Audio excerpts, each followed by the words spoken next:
I feel like society is currently going through a little bit of a hobby revival moment, which as a creative person, I love this. I think it's great. With the colder months setting in and everybody kind of in their winter arc and the new year coming up soon, I thought it would be the perfect time to share some ideas for hobbies that you could start now and just get into more into the new year. And maybe you'll also find some old hobbies in this list that you can revisit from your younger years. My list today is primarily cozy indoor hobbies, just keeping the current season in mind. And a lot of these hobbies produce little giftable items which would be perfect to give as Christmas gifts, so stay tuned for some of those ideas as well. But first, what even is the point of hobbies anyways? Firstly, it's something to do other than just doom scrolling or watching TV. It's a chance to reconnect with your inner child and develop an identity outside of what you do for other people or what you do for money. I think as a society, we tend to overemphasize and put a lot of weight on who we are as workers or employees, who we are as caretakers or partners, and even who we are as consumers, showing our values through what we buy. And getting lost in those things as the only source of our identity can cause us to neglect who we really are as people. By the way, before anybody asks, I'm wearing a little pimple patch here because I wouldn't stop picking at it until it became a much bigger problem, so just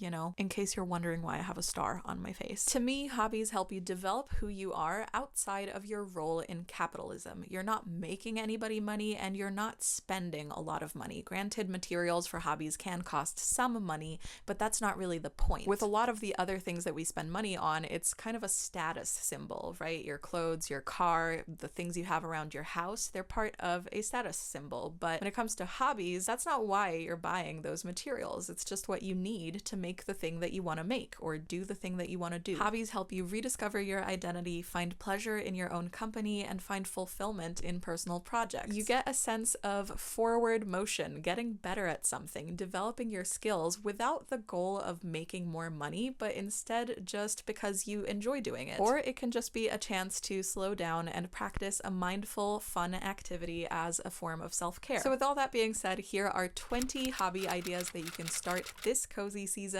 or whenever you're watching this video. I've specifically gone for things that are affordable, cozy, and can be done indoors. Most of these are things that I've dabbled in personally, but a few of them are still new hobbies that I want to try in the future. So let's get into it. But first, water and lip balm. My lips are really dry. Glazed donut Lano Lips is my current favorite. It just smells like toffee or like burnt sugar. It's just so nice. Hobby idea number 1 is coloring books. This one is one of the most affordable, low effort with minimal setup and minimal barrier to entry, and I think it's especially really nostalgic because I'm pretty sure coloring is something that almost everybody did when they were little. It's a nod to simpler times, but that's not to say that you can't actually develop your skills at something as simple as coloring. If you go on the coloring subreddit, you'll find so many insanely talented and advanced colorers. So despite its simplicity, it is still something where you can develop your skills and make progress if that's something you want. I recently got this fuzzy hygge coloring book from Vivi Tinta, which I've absolutely been loving. It's so cute. Another coloring book artist I'm seeing all over the place is Coco Wyo, I think. Wyo. I really have to control myself to not buy more because there's so many amazing coloring book artists out there for all different kinds of interests and different art styles. There's food coloring books, skincare ones, anything with cute little fuzzy animals. They have swear words if that's what you're into. Any type of coloring book you might want to try, there's probably something out there for you. Next up is air dry clay or pottery. This is a great one if you like working with your hands and doing something tactile. And you also get to make things that you will actually use in everyday life. So I think this one is a perfect one for making little handmade gifts for Christmas if that's something you're into. If you're considering going, the handmade route rather than buying gifts this year, maybe you could try making something with clay. I haven't done this one in a while, but I'd like to pick it back up this holiday season. A couple years ago, I tried to make a little elephant candlelight holder as a gift for someone, and it looked really cute, but unfortunately it was not structurally sound. I think I needed to use some like toothpicks or foil or wires or something to kind of hold the different pieces of the elephant together, so unfortunately his head fell off. But we learn from our mistakes, and next time I want to make something like that, I'll make sure I use something to like actually hold it together. But air dry clay is really affordable and perfect for making things like trinket dishes, candle holders, fridge magnets, even like paperweights and small sculptures. The unfortunate downside of air dry clay is it's not food safe or waterproof. You could probably make something to put like some dry nuts in or something, but anything that needs to be washed, it's just not going to work, because if you wash it, it's going to rehydrate and just turn into mush. So that's where pottery comes in. Pottery is really high up on my list of hobbies I want to try, but it is a little bit more expensive just because of the materials and because you need access to like an atelier where you can actually fire your pieces in a kiln. There's a lot more education required to learn about the different kinds of clay, the techniques, the glazes, how to fire things properly and at the right temperature so that they don't explode. So I think pottery is a perfect hobby to learn more about through a workshop, because you do need a little bit more expert knowledge. Going into my very brief experience with pottery and what kind of started my fascination. When I was little, my family and I went on a road trip across Romania, and we stopped in this town called Horezu, which is known for their red clay pottery. In Horezu, I made a kind of deep plate with the help of one of the craftsmen working there, and I watched as he painted it as it was spinning on the wheel, which was just so mesmerizing to see. I don't know where that plate is, but I remember that experience was just really exciting and magical and made me really want to learn pottery. And then in 2019, I did a brief stint in a hospital for my mental health. Nothing serious, but they had an art studio there that had like a pottery wheel, and completely unguided, unsupervised, I just like wandered in and decided to give it a shot. I made this, which frankly looks like it was made by a mental hospital patient, but I was still pretty happy with it and just proud of myself for giving something a go. Unfortunately, I never brought that piece home because they let me out of the hospital before I had time to like get it fired and glazed and all the other things. There's a lot of inspiration out there, and one of my biggest dreams for whenever I move out is to actually hand make as much of my just plates and dinnerware and whatever as possible. I just think it would be a really fun project. Next up is polymer clay. This is another great one for sculpting, but it's better for making small items and especially more durable items than you would get with air dry clay. It's perfect for jewelry, fridge magnets, trinket dishes, and other things like that. You can also make bigger sculptures with it, but those take a little bit more maneuvering, and I've seen a lot of the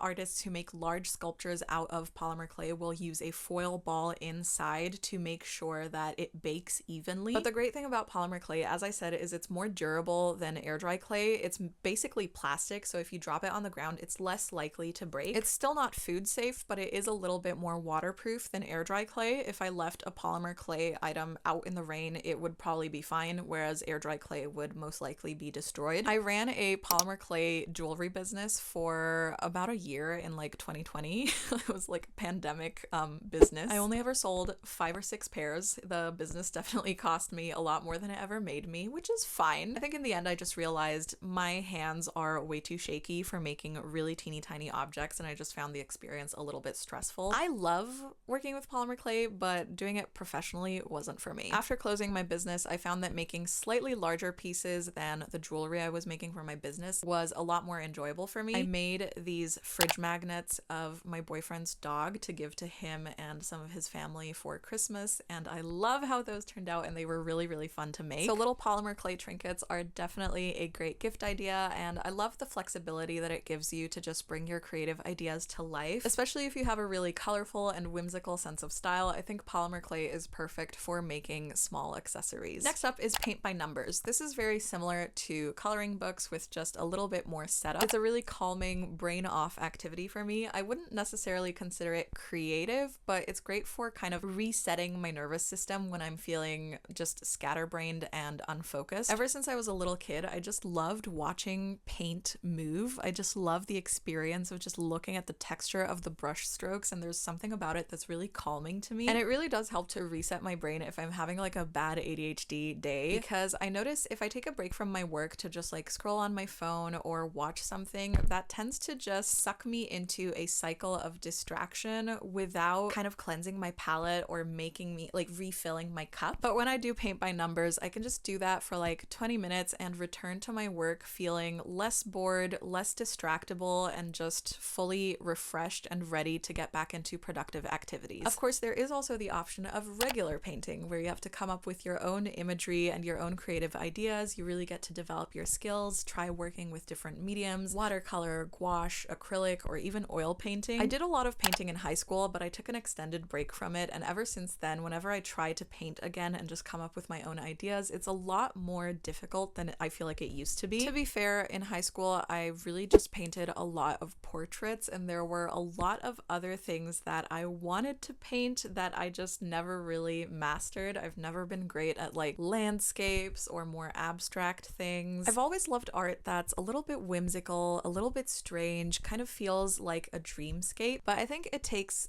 really many years of painting studies to get good enough to where you're able to pull imagery like that just out of your mind and put it onto a canvas and have things look good and like make sense proportionally. So I don't know if I have the necessary experience and like time painting under my belt to be able to create stuff like that. So I do a lot less painting now than I used to, but it is something that I'd like to prioritize more because every once in a while I do come up with something that I actually really like. Last year for Christmas, I painted this creepy one-eyed Christmas tree, which I'm just absolutely obsessed with. I don't know why I like it so much. It's just really weird, and I like weird.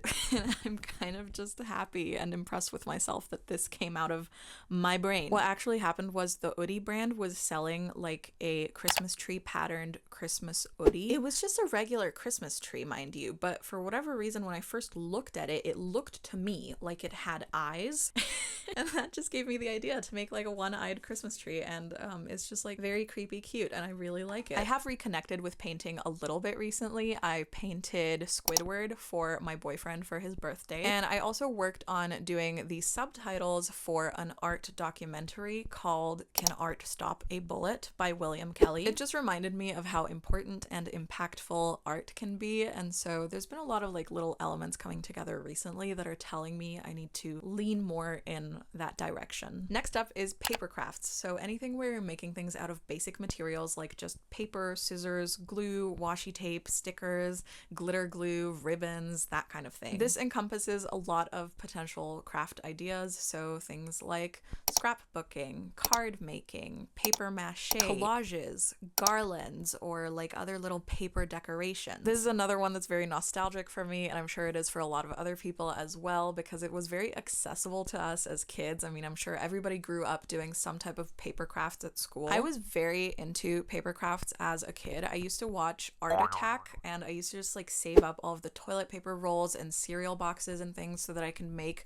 the projects in Art Attack. I remember I made this like castle on a cloud kind of diorama thing for my bedroom. I also had several of the Usborne things to make and do, so they have like Christmas things to make and do, fairy things to make and do, science things, maybe even like pirate things, so many others. I think those are really great books to gift to kids because I spent so much time with my Usborne books and making the ideas in those books. Our family friend Sandra was always sending me colorful patterned paper from Germany for Christmas, and I would use it to make like garlands for my room, pop-up books. I had a card making book, and I loved making greeting cards for all the different holidays. We even had like a card making after school club at school at one point, and I signed up for that, obviously. Lately, I really want to get into doing more scrapbook style journaling because I recently made a few thumbnails for my YouTube vlogs that were in a scrapbooky sort of style, and I thought if I can make this for my thumbnails digitally, why can't I do this like physically on paper, because it looks so nice and the vibes were just so cute. I'm very inspired by Martina Martian over on Instagram, who recently published the book The Art of Memory Collecting, and she makes the most beautiful like scrapbook spreads and pen pal letters, and she makes these like little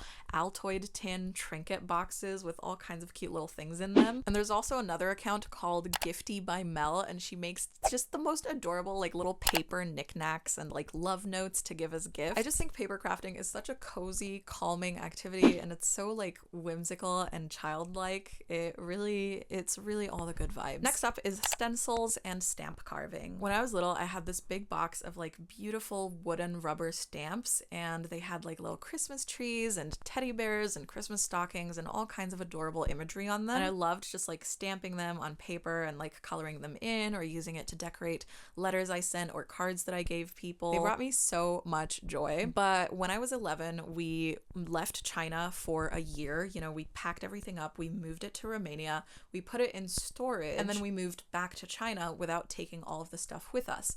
So those stamps sat in a box in a very temperature uncontrolled environment for a really long time. And a few years ago, we went and like unpacked all of our old stuff, and so many of my stamps had just like completely melted to where they were unusable. I was so sad. I was so heartbroken. But I realized that I still had the images, you know, because they were like, they had the rubber on the bottom and then the wooden part that you would hold when you stamp the things, and the wooden part had the image printed on it. Those are all still intact, like the actual images are still intact, and I realized I could just trace those images onto new rubber blocks and like remake all of my old like childhood stamps that I love. Right now, the stamps are still in Romania, and I haven't done this yet, but it's definitely a project for the future. And I realized carving rubber stamps would be such a great hobby if you like carving, but working with wood is a little bit intimidating. But you can easily make stamps and stencils of things you've drawn. I see a lot of artists make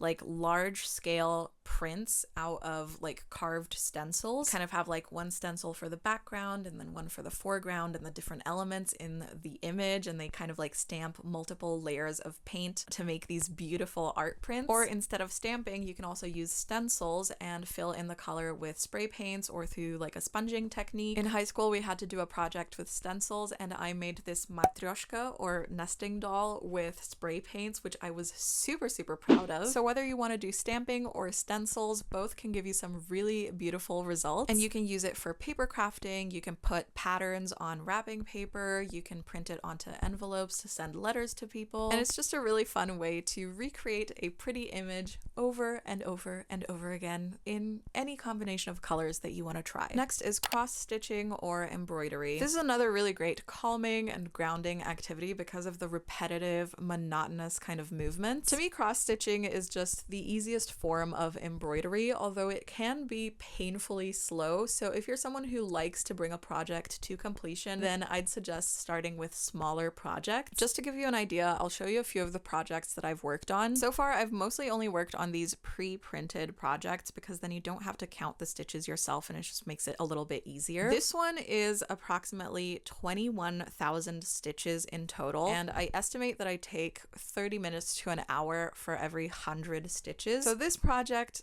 might potentially take up to 210 hours to complete, which can be really annoying for people who like to finish projects quickly. This Halloween one is almost finished, it just needs a few finishing touches, and what's really great about this one is that it's basically just a bunch of mini projects in one, so you still get that kind of like feeling of satisfaction as you finish each individual element. I really loved working on this one. Personally, I'm just really attracted to colors, so I like to choose projects that include colors that I like, and I don't care too much about finishing a project. I know I'll finish it eventually, but I don't care if it takes me years to complete, and I tend to just like jump from project to project if I get bored of like one color scheme and I want to do something else with different colors. The printed cross stitch patterns are super beginner friendly, but if you want something more advanced, you can also do counted stitch, or for something a little bit more personalized, there is this great tool called Pixel Stitch, and you essentially just upload a photo of something and then you put in like how detailed it is, so like how many stitches wide it should be and how many different colors that you want to work with, and it'll convert your picture to like a cross stitch pattern that you can follow to stitch something personalized that you could put on like a pillow or something. As for embroidery, I haven't done a lot of that, so I can't really speak to that much, but I know that a lot of people love to embroider their clothing and just like add little motifs, little details to make it a bit more whimsical and personalized. Or you can make embroidered decor pieces and just display them right there like in the embroidery hoop, or add your embroidered pieces to other things like quilts, pillows, Christmas stockings, whatever it is that you want to do. Next up is candle making. This one's more of an activity than a hobby to me, unless you get really into it, which some people do. There's a lot to play around with in terms of different colors, different scents, different kinds of wicks. Like maybe you want to try those like wooden ones that crackle. You can use different types of wax and create different textures with the wax. Some people make these insanely beautiful, intricate candles that look like an iced coffee or a beach or a cake or something. And you can make these like little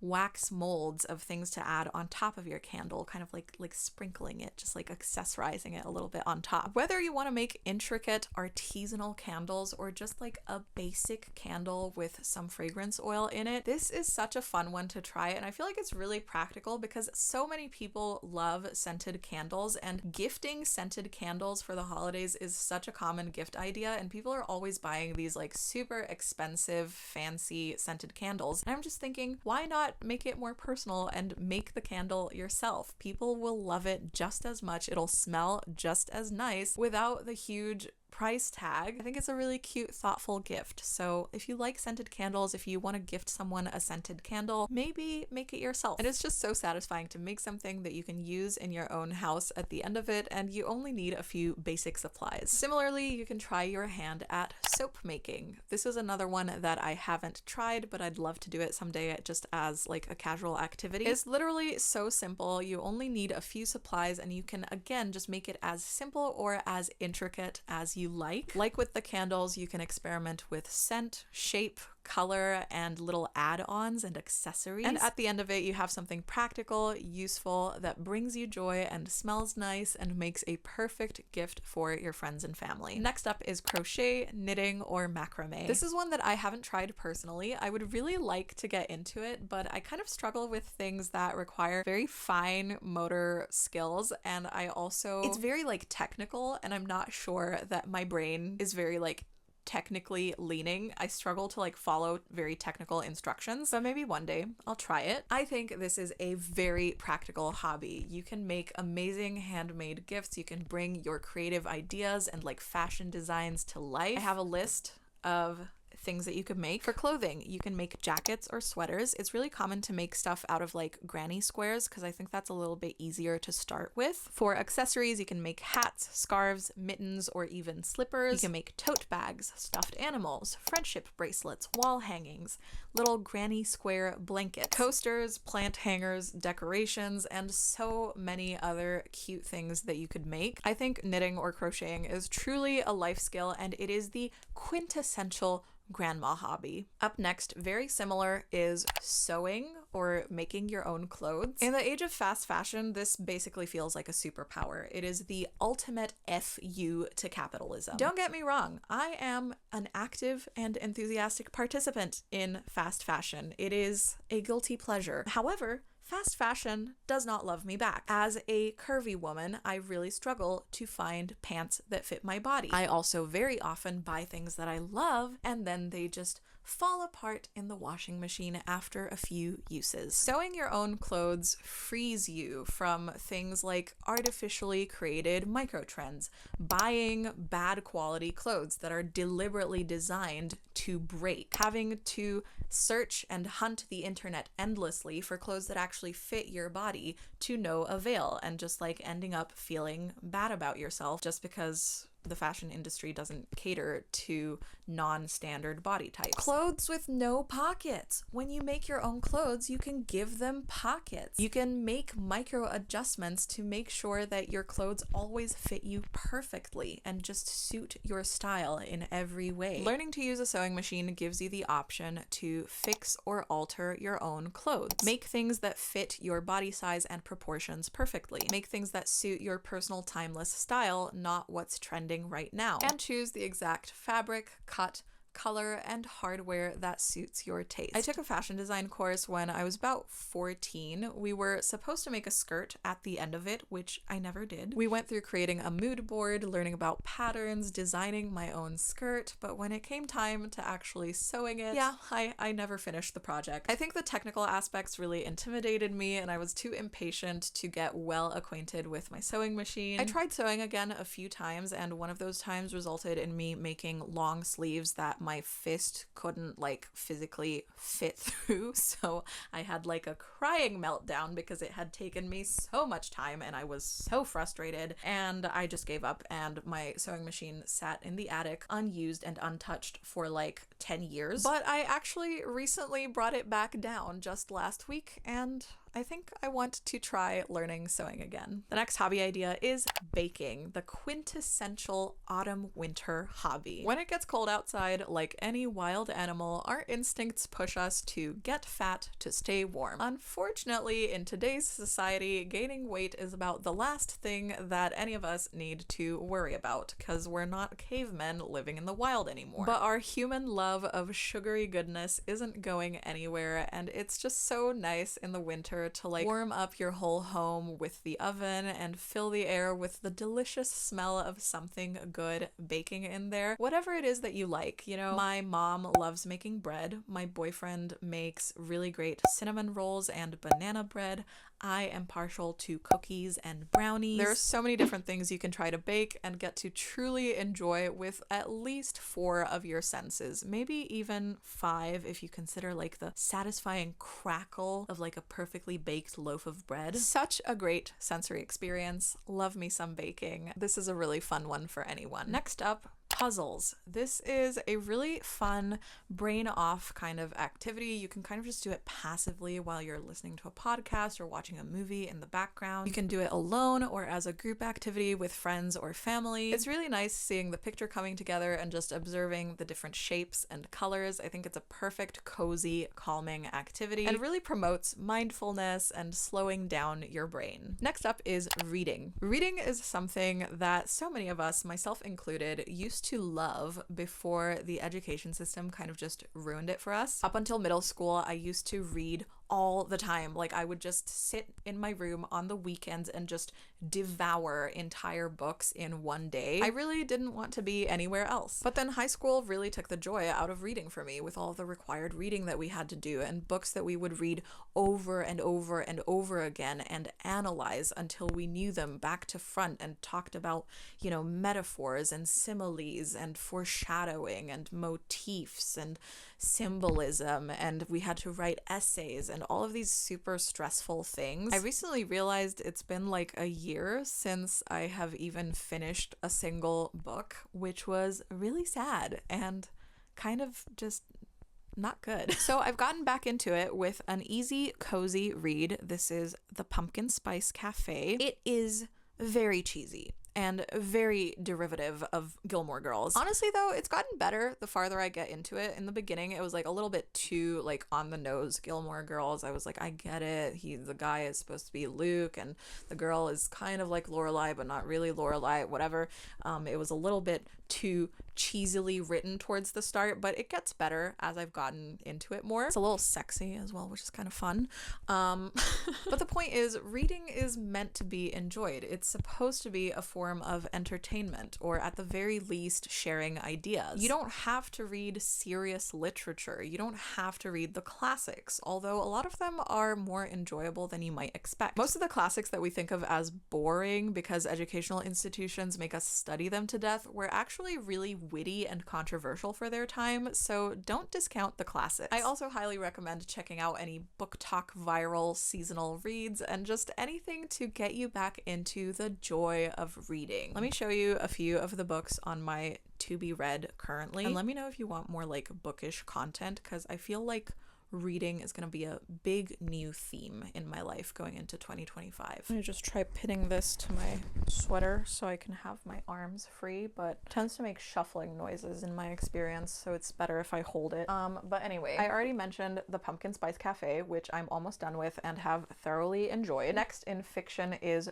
Rewitched. It is about a burnt out witch rediscovering her magic, which I feel is very me. I'm the burnt out witch. Hi, it's Hexa, which means witch in most Germanic languages, if you didn't know. So I definitely think I'll relate to the main protagonist in this book, and I'm very excited to see what magic rediscovering secrets it holds for me. And then I have Fear by Thich Nhat Hanh. I didn't know that he had died. I found out through buying this book. He's a Buddhist monk from Vietnam. He has a lot of books about mindfulness and different emotions and stuff. I've read his book on true love, and I've read his book on anger, and I've been wanting to sort through some of my anxiety bullshit, so I got his book on fear. We have 4,000 Weeks, which I started but have to get into more. Nonfiction. It's kind of about the brevity of human life, you know, how short life is, and how the goal of productivity can kind of rob us of the joy of living, I think. And this one I'm very excited about. Also currently reading Utopia for Realists, which is, it makes the case for universal basic income. I've only read a little bit of it so far, so I haven't really gotten very into it, but I think it's just gonna be about the state of the world and how we can make it better for the average human. So those are my currently reading / to be read. I am very, very excited about all of these books, and excited about books in general and getting into reading more. So if you have some recommendations, please leave them in the comments down below. I think I'm definitely going to read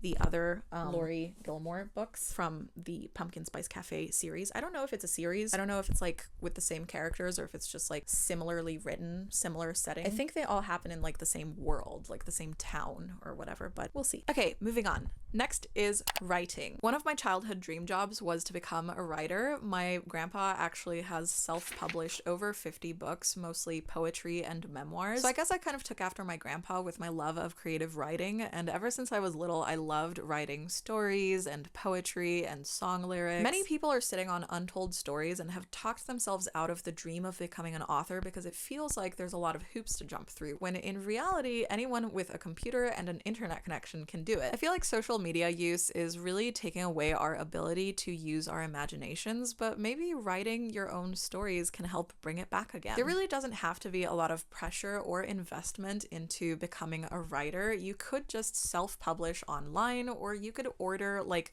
20 copies of your story just for yourself and friends and family, and it never has to see the light of day past that. Whenever I think about writing again, I think of the Stephenie Meyer story. She wrote Twilight and found a publisher for it within 6 months, and that book became a cultural icon. However you feel about the books, the characters, the movies, the impact that it had on pop culture is undeniable, and it's something that came to fruition in like 1 or 2 years. Twilight took the world by storm, and you never know, maybe your book might too, so just go out and do it. Personally, I wrote about 10,000 words of a YA fantasy romance style novel idea about 2 years ago, but I hit a wall with the plot, and I realized I needed to learn a little bit more about creative writing, so I'd like to invest in some courses just to learn how to put together the story and the plot and just like structure things a little bit better. But it's definitely something that I want to revisit and maybe even do another NaNoWriMo in the future. Next is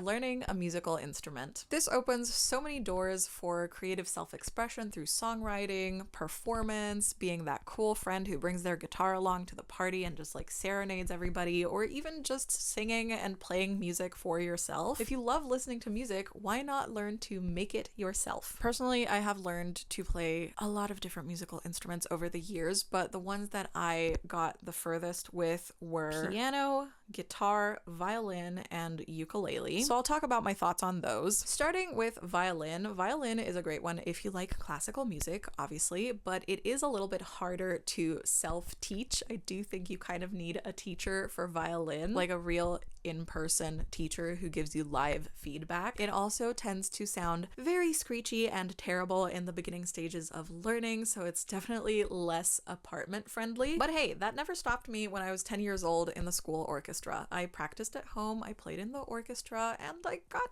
pretty decent at violin. Piano is very versatile, very helpful for songwriting especially. You can easily get a digital keyboard that's lightweight, affordable, and apartment friendly. Personally, I was very spoiled because I did have a standing acoustic piano in my room when we lived in China. I just loved the weight of the keys and the feeling of them and the sound reverberating through my chest, and it just feels like acoustic pianos have more personality and soul to them. So it's very hard for me to enjoy digital keyboards after being able to play on an acoustic piano for so many years. We do have a digital keyboard at home now because my sister is learning it, but I never play it because it just doesn't feel the same. But maybe that's a bit of a cop-out and I should at least try getting back into it, make sure I haven't completely forgotten how to read sheet music. The good news is though, if you do want an acoustic piano, there are so many people who have them that they've like inherited and they don't want anymore and are willing to sell for cheap. In Germany, we use eBay Kleinanzeigen and Facebook Marketplace a lot for stuff like this, and I found a 150-year-old standing piano in perfect condition, in tune, playable and everything, that someone was selling for 400 euros. It was so charming with like the most beautiful carvings on it, just so gorgeous, and there are so many things like that out there that you can find, and I bet no matter what country you live in, there are people who have old pianos that are in good condition that they just don't want anymore. Or of course you can also just get a digital keyboard. There's something out there for every budget. Honestly, I would say that if you're just starting out, digital is the better option because it's cheaper, and acoustic pianos can be quite difficult and expensive to transport, plus you have to pay to get it tuned every once in a while. So it can be a bit of a hassle, but I do really look forward to being able to have an acoustic piano in my life again. Finally, I would say that guitar and ukulele are the most accessible musical instruments. They're not too expensive, they don't take up too much space, you can easily learn them online. Most pop songs use the same 5 or 6 chords, so you can pretty quickly get to a point of being able to just casually play and sing along with your guitar or ukulele. Next up is YouTube. I had to mention this one. YouTube has changed my life in so many ways. There are so many beautiful memories that I wouldn't have captured in such detail if I didn't have this channel. I've learned so many skills through doing YouTube, like video editing, photography, storytelling. You can build a community of like-minded people who have similar interests as you, and of course there's the added bonus of being able to monetize. But you don't have to share your YouTube videos publicly if you don't want to. A lot of people use it as like a private video diary. I know a lot of people use YouTube to stay in touch with family and stay connected and share kind of what they're getting up to after they move abroad. There's so much that you can do with YouTube. You can teach others about things that you have a lot of skills and knowledge in. You can share your ideas and opinions about the world. You can give advice and wisdom from your life experiences, share a journey of self-improvement, share your art, music, or other creations, document your travels, your life experiences, and important milestones, and so much more. You can literally just start with your phone and maybe a laptop to make editing easier, and who knows where YouTube can take you. The sky is the limit. The next hobby idea is photography. I feel like everyone having a camera phone in their pockets has kind of cheapened the art of photography. People don't really think to put in the effort to make an image look beautiful anymore. You know, like taking a photo used to be special. You used to have to pay for film, so you had to actually make sure that every photo you took was worth